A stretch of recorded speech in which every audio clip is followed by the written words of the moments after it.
আপনারা জানেন দুইজন বিচারপতি নিবন্ধন বাতিল করে রায় দিয়েছেন, আরেকজন বিচারপতি নিবন্ধনের পক্ষে রায় দিয়েছেন। মূল আর্গুমেন্ট করেছেন, নিবন্ধন বাতিলের পক্ষে যিনি আর্গুমেন্ট করেছেন তিনি বলেছেন যে ব্যক্তি নিবন্ধনের মামলা এইভাবে বাতিল করার জন্য দায়ের করেছেন তিনি নিজেই পক্ষ দোষে দুষ্ট। কারণ এই যদি কারণ হয় কোনো রাজনৈতিক দলকে ধর্মের ভিত্তিতে কিংবা কোনো ধর্মীয় আচার আচরণের ভিত্তিতে পরিচালিত কোনো রাজনৈতিক দল পৃথিবীর কোথাও নিষিদ্ধ করা হয় না। এবং Jamaat is a democratic political party. বাংলাদেশের সকল পার্লামেন্টে জামাতের রিপ্রেজেন্টেশন ছিল। এইভাবে কোনো কাউকে নিবন্ধন থেকে বাতিল দেওয়ার কোনো কারণ থাকতে পারে না। এটি গণপ্রতিনিধিত্ব অধ্যাদেশ 1972-এর পরিপন্থী, বাংলাদেশের সংবিধানের পরিপন্থী, বাংলাদেশের সংবিধানের 38 অনুচ্ছেদের পরিপন্থী। এই জন্য এটি কখনো গ্রহণযোগ্য হতে পারে না। ডেমোক্রেসিতে কোনো পার্টিকে নিষিদ্ধ করা হয় না। রেস্টোরেশনের উপরে শুনানি করবেন।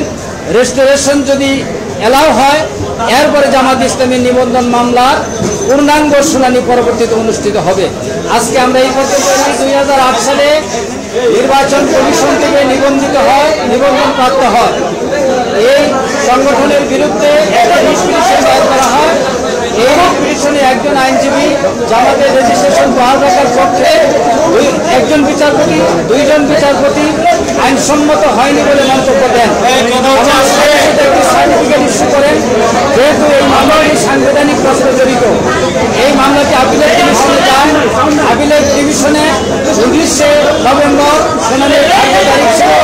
সেদিন আমাদের সিনিয়র আইনজীবী অসুস্থ থাকায় তিনি আদালতের সময় প্রার্থনা করেন। বিজ্ঞ আদালত সেই সময়ের আবেদনকে নামঞ্জুর করেন এবং আমাদের এই মামলাটি ডিসমিস রিপোর্ট করে দেন। একটা রাজনৈতিক দল নিবন্ধন প্রাপ্ত হয়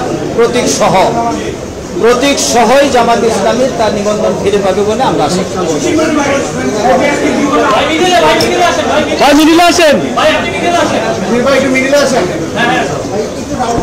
হয়েছে